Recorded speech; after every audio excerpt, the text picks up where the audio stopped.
Kawan-kawan OTK Administrasi Keuangan, kemarin terima kasih sudah banyak memberikan respon yang cukup bagus ya untuk saya.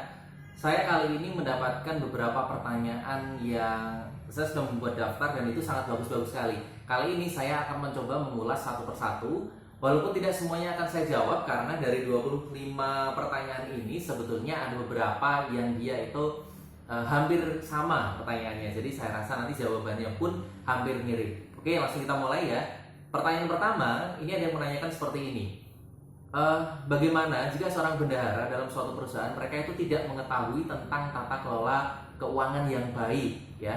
Soalnya di tempat saya ini ternyata banyak yang belum memahami, tapi ya karena dia itu punya kenalan orang dalam, dia itu bisa diterima di perusahaan itu. Nah ya kan, lagi-lagi ternyata ini adalah ada aspek orang dalamnya. Oke, kawan-kawan, kalau misal kita mengingat materi yang lalu, saya mengatakan bahwa seorang yang memang duduk pada suatu posisi tertentu itu harus memiliki kapasitas yang juga baik terkait dengan bidang yang nanti akan dikerjakan. Nah, hal yang seperti ini sebetulnya kalau saya menanggapi adalah hal yang kurang bagus, tapi ini realita yang terjadi di lapangan.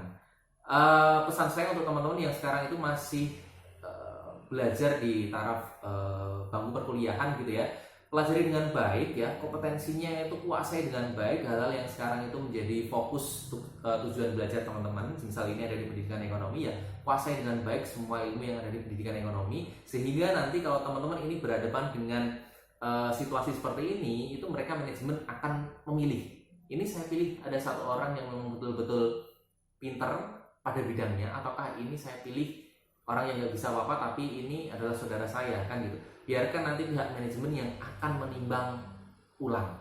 Kalau yang baik ya, manajemen yang baik ya pasti nanti dia akan lebih memilih pada orang yang memiliki bidang keilmuan yang mumpuni. Nah, tapi kalau saya mau mengambil garis tengah itu gini, belajar yang rajin, kuasai ilmunya dengan bagus, tapi jangan lupa untuk menjalin komunikasi dengan orang-orang yang ada di luar sana ya, menjalin relasi dengan orang-orang yang ada di luar sana, sehingga nanti kalau teman-teman ketemu yang modelnya seperti ini, jadi dia itu mau menerima kita karena satu, kompetensi kita bagus, terus kemudian yang kedua, dia itu juga sudah tahu kepribadian kita adalah orang baik, kita adalah orang-orang yang memang bisa diandalkan, itu akan lebih bagus kan gitu. Kemudian selanjutnya ada pertanyaan lagi, apakah orang yang ada di bagian administrasi keuangan harus mempunyai kemampuan accounting? Terima kasih sebelumnya. Kalau saya menjawab ya harusnya memang iya. Tapi kita akan membagi nanti. Biasanya pekerjaan administrasi keuangan itu kadang ada yang memang full murni administratif banget, ada yang murni ngurusin uang banget kan gitu. Kalau teman-teman nanti yang memang cuma ngurusi bukti, terus kemudian laporan dan lain-lain, itu nanti orang-orang yang mungkin dia paham tentang administrasi bisa masuk di sana. Tapi kalau orang yang berhubungan dengan uang ya, ngitung uang, terus mempertanggungjawabkan uangnya, terus kemudian nanti ngurusin keluar masuknya, nah itu memang harus benar-benar dari accounting paling tidak kan gitu. Lalu pertanyaan selanjutnya, Pak, bagaimana jika anggaran itu tidak sesuai dengan hasil anggaran yang kita ajukan? Nah ini sering banget. Nah seperti halnya ketika kita mengajukan anggaran tapi dana yang kita tulis dalam laporan anggaran itu dananya kurang. Nah ini saya menanggapi pertanyaan ini ada dua kasus. Yang pertama adalah kita mengajukan proposal tapi proposal kita itu dicoret ya, dana yang diturunkan itu hanya sepersekian persennya, misal kita hanya disetujui 80%-nya misalkan gitu. Caranya bagaimana? Ya mau tidak mau memang harus menjalankan dengan 80% yang kita dapat itu kan gitu. Itu kasus pertama. Kalau kasus yang kedua, kalau ternyata anggaran yang kita terima itu kok ternyata ditolak ya, artinya mungkin terlalu besar dan lain sebagainya, jalan yang memang harus tempuh satu-satunya ya memang harus dirubah ulang proposalnya. Harganya, biayanya itu harus disesuaikan dengan kebutuhan ya, terus kemudian kemampuan organisasi membiayai. Lalu berikutnya ada pertanyaan lagi, Pak, bagaimana jika kita masih belum punya skill komunikasi yang bagus di depan banyak orang? Nah, hubungannya dengan administrasi keuangan saya kurang tahu ya ini pertanyaannya. Tapi kalau boleh jawab, kalau Anda belum punya skill komunikasi yang bagus saat ini, latih terus, paksa Anda harus berhubungan dengan banyak orang pada banyak situasi sehingga menuntut Anda itu belajar dengan real, belajar dengan praktik. Salah satunya ketika Anda presentasi di depan kelas, itu tolong banget jangan baca slide-nya kalau bisa itu dibuat poin-poinnya saja. Anda itu nanti pasti tidak akan lihat slide. Kenapa? Loh, nggak ada yang dilihat kan gitu. Anda pasti nanti akan membicarakan apa yang memang Anda pengen ngomongkan. Awalnya memang belibet banget, ngawur-ngawur gitu ya, tapi tidak apa-apa, itu namanya belajar. Coba terus, nanti pasti akan mengarah ke hal yang lebih baik. Kemudian, Pak, bagaimana cara yang paling simpel dan praktis jika saya ingin melakukan administrasi keuangan untuk sehari-hari? Nah, untuk sehari-hari ini Anda harus membuat catatan yang praktis pula. Catatannya bagaimana? Anggap saja itu Anda mencatat ada pemasukan, terus kemudian ada kolom pengeluaran, kemudian ada kolom sisa. Sudah, untuk sehari-hari itu saja sudah cukup. Contoh, sebulan ini Anda dapat 500.000 pemasukan berarti. Terus kemudian hari ini Anda jajan selama 1 hari full itu habis katakanlah 50.000. Tulis saja 50.000. Otomatis nanti sisanya masih 450.000. Besok hari berikutnya seperti itu lagi. Sisa 450.000 ini dikurangi belanja hari kedua, ketiga sampai 1 bulan full. Nah, itu adalah catatan administrasi untuk sehari-hari yang paling gampang untuk administrasi keuangan.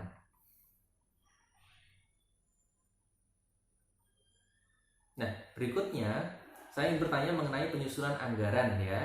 Dalam materi yang sudah saya sampaikan ini, itu terlihat bagaimana bendahara itu dia mengelola semuanya. Terus kemudian apakah bidang lain itu juga dapat menggunakan informasi tersebut selain bendahara, Pak? Kan gitu. Kira-kira contohnya seperti apa? Nah, untuk penggunaan informasi, semua orang dalam perusahaan itu bisa menggunakan informasi itu ya. Artinya bendahara itu memang yang mengelola, bendahara itu yang memang mengatur, tetapi informasi itu tidak berhenti di bendahara. Informasi ini itu nanti akan disebarluaskan kepada siapapun yang membutuhkan. Contohnya, ketika saya itu ada di bagian X dan saya itu ingin mengajukan komputer saya itu rusak, saya ingin mengajukan ganti, maka saya bisa melihat keuangan perusahaan yang sudah dibuat oleh bendahara. Kira-kira kalau saya ajukan sekarang, itu timingnya pas nggak ya? Perusahaan pas punya uang atau enggak ya? Kalau saya ajukan 3 komputer, itu pas nggak ya? Perusahaan mampu tidak ya? Nah, itu saya membaca hasil informasi itu adalah dari hasil laporan yang ditulis oleh bendahara. Jadi informasi itu bisa digunakan oleh siapapun, tapi memang yang mengelola, yang mengatur adalah bendahara sebagai orang yang memang pegang terkait dengan keuangan ini ya. Terus kemudian jika suatu perekonomian mengalami inflasi, terus kemudian ada anggaran yang kurang mencukupi, itu bagaimana? Ini pertanyaan ini cocok banget dengan situasi yang saat ini, di mana social distancing, pengurangan jam kerja, terus kemudian banyak yang memang harus kerja di rumah, atau orang-orang yang kerjanya itu di jalanan ordernya berkurang. Itu bagaimana ketika musim-musim yang saat ini anggaran itu nggak mencukupi? Jawabannya adalah kita sesuaikan lagi anggaran tersebut sesuai dengan kemampuan kita dan juga kemampuan inflasi yang sekarang sedang terjadi. Kalau memang ternyata suatu barang itu karena inflasi naik begitu tinggi ya, ada barang substitusi atau tidak ya, ada barang pengganti atau tidak, fungsinya sama, barangnya berbeda, mungkin bisa jadi harganya pun juga nanti akan berbeda. Kita cari yang modelnya seperti itu. Kalau tidak, anggarannya itu juga nanti akan kita kurangi juga, sesuaikan dengan yang hanya butuh-butuh saja yang dibeli ya. Kemudian, Pak, bagaimana mengatasi keterbatasan dana dalam mengelola administrasi keuangan yang berbasis IT? Betul, berbasis IT terkadang itu memang membutuhkan biaya yang lebih karena kita harus memiliki alat dan bahan yang memang oke ya, mumpuni. Kalau memang uangnya belum cukup sampai sana, IT yang digunakan cukup sederhana dulu ya, yang berbasis Excel, berbasis pokoknya Office, itu pokoknya gunakan, maksimalkan, itu sudah cukup. Sampai nanti kita anggarannya mencukupi untuk beli sebuah aplikasi misal, terus kemudian kita gunakan aplikasi itu, nah itu boleh ketika nanti anggaran sudah cukup. Adakah kelemahan apabila administrasi keuangan itu menggunakan laporan secara tertulis? Banyak ya. teman-teman itu nanti akan lebih ribet mempersiapkannya semuanya berupa manual dari mulai awal hingga akhir. Itu adalah kelemahan dari yang laporan tertulis. Tetapi kebalikannya, ketika saya kemarin mengutarakan mengelola keuangan itu setidaknya sekarang harus berbasis IT. Ada pertanyaan bagus banget, Pak, bagaimana kalau semisal ternyata dokumen yang saya simpan yang tadi katanya berbasis IT ternyata itu hilang, ya, kena virus dan lain sebagainya, itu bagaimana? Nah, disinilah tadi saya mengatakan kalau masih manual itu repot, ya, itu repot banget, sehingga kita harus masuk ke IT. Tapi kalau IT, musuh ancaman terbesar adalah kerusakan alat, kerusakan software, kerusakan aplikasi, sehingga menyebabkan dokumen-dokumen yang sudah tersimpan berupa file tersebut itu pun juga ikut hilang. Lalu bagusnya bagaimana? Bagusnya kawan-kawan nanti kalau selain menyimpan berupa elektronik atau IT, Anda gunakanlah penyimpanan yang sifatnya berbasis pihak ketiga, ya, contoh Google Drive, cloud, ya, dan lain-lain sebagainya.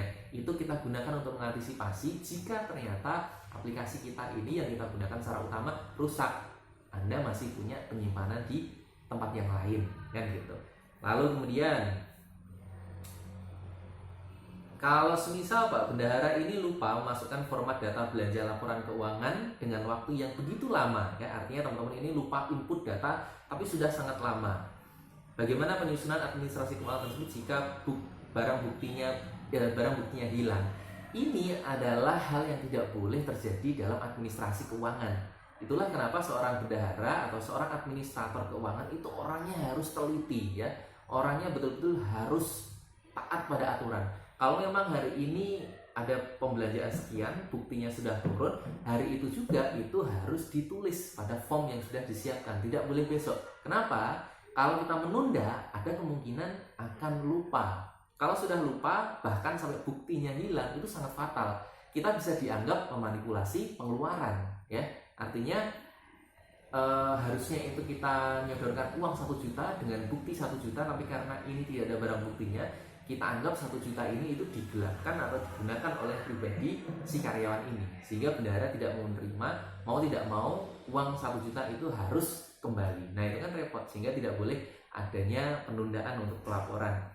Lalu kemudian, Pak, kalau semisal saya bekerja di bagian pengelola keuangan, tetapi perusahaan ini itu memiliki tata kelola keuangan yang rendah, bagaimana cara saya mengatasi hal tersebut? Misal kalau teman-teman ada di posisi tersebut, jangan arogan, ya. Artinya gini, pertama kita masuk, ikuti saja alur dari perusahaan yang ada saat itu. Kemudian nanti beberapa saat kalau memang kita sudah dipercaya, kita bisa memberikan sumbang saran, masukan. Nah, teman-teman nanti bisa pelan-pelan untuk memberikan pandangan kepada pimpinan. Pak, dulu selama kuliah saya pernah mempelajari aplikasi ini loh. Nah, ini sepertinya kok bisa kita gunakan untuk mengelola keuangan di perusahaan kita. Saya rasa ini akan lebih efektif dan efisien, Pak. Boleh saya coba? Nah, gitu. Anda nanti menawarkan diri. Itu boleh. Tapi kalau selama kita orang baru, jangan buat urusan yang rasanya kalau langsung kita ngobrak-abrik gitu, ya. Kita harus ngikut alur dulu. Tapi alangkah baiknya karena teman-teman itu sudah memiliki ilmu tentang administrasi keuangan, nanti pada momen tertentu usul, coba, Pak, boleh saya menyarankan aplikasi ini, Pak, boleh saya seperti ini, boleh. Nah, kalau nanti tanggalnya bagus, kawan-kawan nanti boleh untuk join, ya, gabung di situ untuk mengembangkan administrasi keuangannya. Nah, ini harapan saya yang malah justru jadi luaran mata kuliah. Lulus nanti kawan-kawan berani untuk menata administrasi keuangan dengan baik, kan gitu, karena sudah tahu ilmunya. Pak, saya belum terlalu paham tentang anggaran. Oke, anggaran simpelnya adalah sebetulnya gini. Budget yang kita ajukan atau budget yang kita perlukan untuk kita membuat suatu kegiatan, itulah anggaran. Atau budget yang memang disediakan untuk kita bertahan selama kurun waktu tertentu, ya, itu adalah anggaran. Jadi contoh semisal kok teman-teman itu mau beli handphone misal, ya, anggaran saya ini cuma 2.500.000, padahal handphonenya harganya 3 juta. Nah, kekurangan 500 ini itu artinya nanti harus dicarikan solusinya. Anggaran itu adalah uang atau kesediaan yang memang diberikan untuk melaksanakan kegiatan tersebut atau untuk menghidupi perusahaan dalam kurun waktu sekian bulan, kan gitu. Itu anggaran. Gampangnya seperti itu. Terus kemudian komponen apa saja yang nanti ada dalam administrasi keuangan? Komponennya ya memang ketelitian, terus kemudian nanti ketepatan anggaran, terus kemudian nanti ketepatan laporan dan sebagainya, itu kita bisa gunakan. Nah, jika ada salah satu komponen yang belum tercapai, itu bagaimana? Saya bisa memastikan kalau komponennya itu nggak komplit, efektivitas dan efisiensi organisasi itu tidak akan terjalin. Bahkan kalau kita membicarakan tentang administrasi keuangan, mungkin nanti akan justru malah terjadi kesalahan, ya, pencatatannya tidak sesuai dengan laporannya, atau sebaliknya, itu pasti nanti akan terjadi kesalahan di sana. Sehingga administrasi keuangan itu tidak boleh ada sepeser pun gitu ya yang salah. Saya menganalogikan sebagai teller bank. Teller bank itu kalau semisal dalam satu hari ini sudah buka kas dari jam 8 sampai nanti melayani jam 3, ketika nanti mulai sudah tutup kas setengah 4, mereka mulai menghitung. Kalau nanti kok ditemukan selisih berapapun saja, dia pasti nanti akan diminta untuk mengganti, karena tulisannya itu harus sesuai dengan uang yang diterima. Nah, itu pun ini akan menjawab pertanyaan yang terakhir. Pak, jika saya ternyata melakukan kesalahan gitu ya dalam hal anggaran yang lumayan besar lah kan gitu, ini yang harus saya lakukan apa? Yang notabene saya tidak mau dipecat oleh atasan saya. Nah, kalau teman-teman berurusan dengan administrasi keuangan dan melakukan kesalahan, hal yang harus dilakukan mau tidak mau adalah tanggung jawab. Tanggung jawabnya ini itu adalah kalau ada kekurangan selisih jumlah biaya, otomatis kita harus mengganti. Itu adalah syarat ketika kawan-kawan masuk di bagian administrasi keuangan, administrator keuangan atau bendahara, ya, termasuk cara sistem kerja teller bank itu pun seperti itu. Jadi jangan dikira teller bank itu rapi terus kemudian ramah gitu ya, kayaknya kerjanya enak. Tapi cobalah teman-teman yang punya saudara bekerja di sebuah bank, tanya bagaimana bagian-bagian teller ini mereka pernah mengalami adanya selisih uang tidak. Itu banyak sekali terjadi cerita-cerita semacam itu. Contohnya ya tadi, mulai dari yang selisihnya kecil sampai selisihnya besar banget, itu semuanya pernah terjadi. Saya ambil contoh, harusnya dia itu ada orang nabung 1 juta, tapi ternyata saya itu ngetik nolnya kebablasan. Harusnya nolnya hanya 6, tapi saya tambah 1 jadi 10 juta. Nah, kemudian ketika sore dihitung, ada selisih nih, ternyata kurang 9 juta. 9 jutanya dari mana? Ya mau nggak mau yang bersangkutan ini yang harus mengganti. Jadi kawan-kawan nanti ketika menjadi seorang administrator keuangan, hati-hati ya, jangan gegabah, harus ekstra teliti. Teliti memasukkan, teliti melaporkan, termasuk ketika ada laporan seperti tadi itu ya, langsung diinput sehingga teman-teman tidak ada kesempatan untuk berbuat kesalahan, harus diminimalisir ya. Terima kasih kawan-kawan segala macam pertanyaannya ya, semoga itu bisa cukup menjawab sehingga kawan-kawan nanti tidak penasaran lagi atau bisa digunakan untuk pengembangan wawasan yang lebih lanjut pada materi selanjutnya. Kita nanti akan memperdalam administrasi keuangan ini lebih bagus lagi. Pesan saya, selamat belajar, tetap pahami kondisi kanan kiri kita hubungannya dengan administrasi keuangan ya. Terima kasih yang tadi sudah bertanya berdasarkan atas pengamatan lingkungan sehari-hari, itu sangat bagus sekali. Oke, terima kasih.